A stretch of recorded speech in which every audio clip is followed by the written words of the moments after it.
la fillette à la voix d'or qui a fait pleurer le masque sacré. Dans le village de Koulou, on disait que les miracles préfèrent les maisons pauvres. Aïda, petite fille aux yeux clairs comme l'eau du matin, chantait pour faire taire la faim. Sa mère, couturière, tirait l'aiguille jusqu'à la nuit. Son père, malade, toussait comme un vieux tambour fendillé. Aïda chantait au seuil de la case et la poussière du chemin se posait pour écouter. Un soir, alors que le vent chauffait comme un four, elle entonna un chant ancien appris d'une grand-mère presque oubliée. La ruelle s'arrêta. Des femmes cessèrent de piler, des hommes baissèrent la voix. On sentait le cœur se serrer puis s'ouvrir. « Cette enfant n'a pas une voix. Elle a un soleil dans la gorge, dit un ancien. Mais une voix d'or attire la lumière et les ombres. » Le lendemain, Aïda chanta au marché. Les vendeuses faisaient les prix avec douceur. Les clients ne trichaient plus avec les pesées. Les chèvres elles-mêmes semblaient marcher au rythme de sa mélodie. Puis, alors qu'elle finissait, sa mère s'effondra prise d'une douleur vive. Aïda, paniquée, se mit à chanter plus bas, comme on parle à un enfant triste. La douleur recula. La mère respira. Les gens murmurèrent « Sa voix guérit !» Le chef du village demanda qu'on chante pour la fête des récoltes. Aïda hocha la tête, fière et tremblante. Le griot Mori posa sa main sur son front. « Ta voix porte des ancêtres, ne la vends pas. » Mais un étranger, bijou au doigt et sourire tranchant, rôdait. « Une enfant ainsi, ça vaut de l'or », susurra-t-il à qui voulait l'entendre. Il se nommait Djemo et disait connaître la ville où les voix deviennent des richesses. Il offrit à la famille d'Aïda un sac de riz, une natte neuve, des promesses épaisses. « Laissez-la chanter pour moi, je la ferai célèbre. » Le père, épuisé, hésita.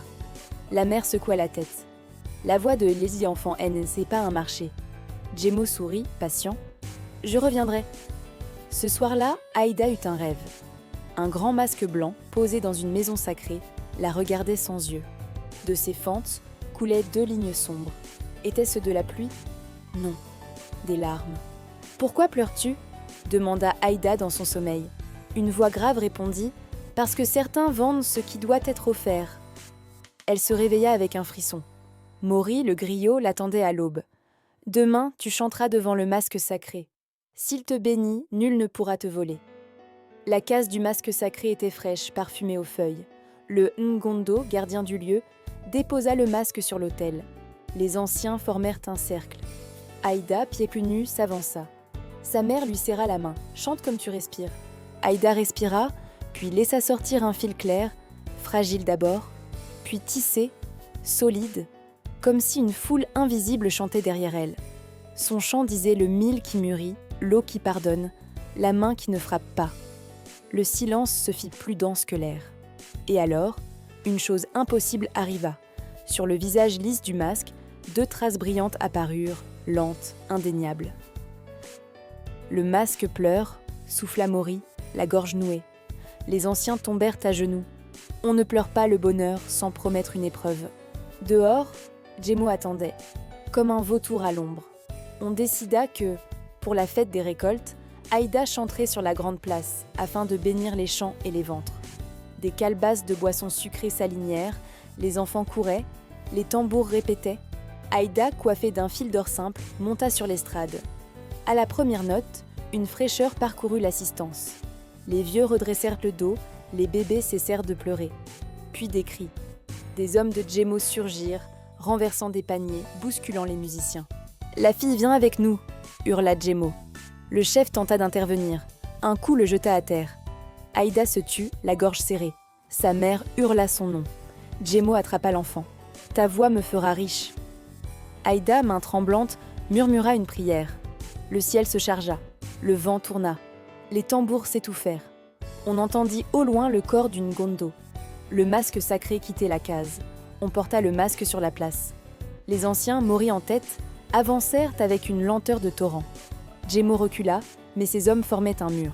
Le Ngondo posa le masque sur un piédestal de bois. « Qui veut acheter ce qui n'a pas de prix s'achète la honte », dit-il. La foule forma un cercle. « Que l'enfant chante encore !» demanda une grand-mère. Aïda, malgré la peur, posa la main sur sa poitrine et chanta, mais pas pour la foule. Elle chanta pour le masque, pour cette présence ancienne qui avait pleuré. Sa voix se fit plus grave, plus ample, comme si des racines traversèrent sa gorge. Jemo rit, nerveux. « Des larves de village !» cria-t-il. Alors le masque vibra. Un souffle venu de nulle part fit ployer les herbes, frissonner les peaux. On entendit une voix qui était à personne et à tous. Le chant est une eau. Qui veut la vendre boira de la poussière. Jemo voulut fuir. Ses hommes lâchèrent prise, troublés par ce froid qui n'était pas de la saison. Le masque inclina la tête vers Aïda. 2 larmes nouvelles brillèrent, tombant sur le bois du piédestal. Là où elles touchèrent, un petit jet de lumière s'éleva comme une étincelle d'aube. Maury se tourna vers la foule. « Le masque a jugé. L'enfant chante pour tous, pas pour un maître. » Jemo hurla, se jeta vers Aïda. Une bourrasque le renversa, plaquant son visage dans la poussière. Il toussa, cracha, tenta de se relever. À chaque pas, sa bouche se remplissait de sable. Il comprit trop tard la sentence. Le chef remis ordonna qu'on l'éloigne, qu'il quitte ce sol jusqu'à apprendre la valeur d'un champ. Les hommes du village le conduisirent hors des limites, ses bagues ternies par la honte. Le calme revint lentement, comme un animal craintif. Aïda tremblait. Sa mère la prit contre elle. Le masque resta là, silencieux. Le Ngondo s'agenouilla. « Enfant, tu as tiré des larmes à ce qui ne pleure jamais. Mais sache, les dons attirent les épreuves. Protégez-la. » La fête reprit, mais plus sobre. Aïda chanta une dernière fois sans estrade, au milieu de la foule. Les voix des autres se joignirent, timides puis pleines. Ce n'était plus la voix d'Aïda, c'était la voix du village.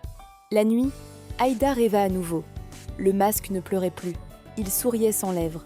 Une phrase claire : « Ne chante pas pour que l'on t'aime, chante pour que l'on se souvienne de s'aimer. » Elle se réveilla avec des larmes tièdes et un courage neuf. Les semaines passèrent. On venait de loin pour écouter la fillette à la voix d'or. Les malades s'asseyaient près d'elle. Certains repartaient plus légers, d'autres avec la force d'attendre la guérison. Aïda refusait les pièces d'or, elle acceptait des histoires. En échange d'un chant, on lui racontait des vies.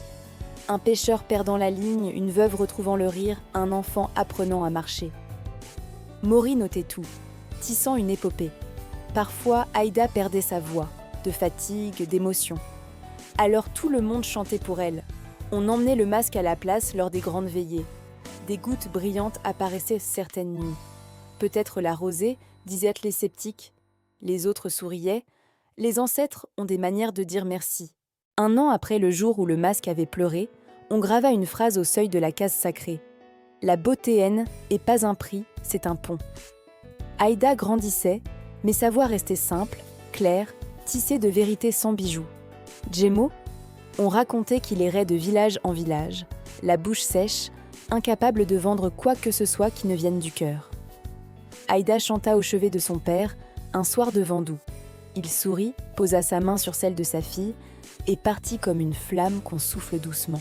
La douleur fit un trou, mais le chant le borda pour que le vide ne devienne pas gouffre. Le lendemain, Aïda chanta non pas pour guérir, mais pour dire merci. Le masque ne pleura pas. Il n'avait plus besoin. Chacun savait désormais que certaines voix appartiennent à tous. Et que, parfois, quand le monde tremble, il suffit d'une fillette qui chante pour lui rappeler le chemin vers lui-même. Si cette histoire t'a touché, abonne-toi à la chaîne pour d'autres contes puissants, laisse un like pour soutenir le récit, partage cette vidéo à quelqu'un qui a besoin de lumière et dis-moi en commentaire à quel moment as-tu senti les larmes du masque sacré dans ton cœur ?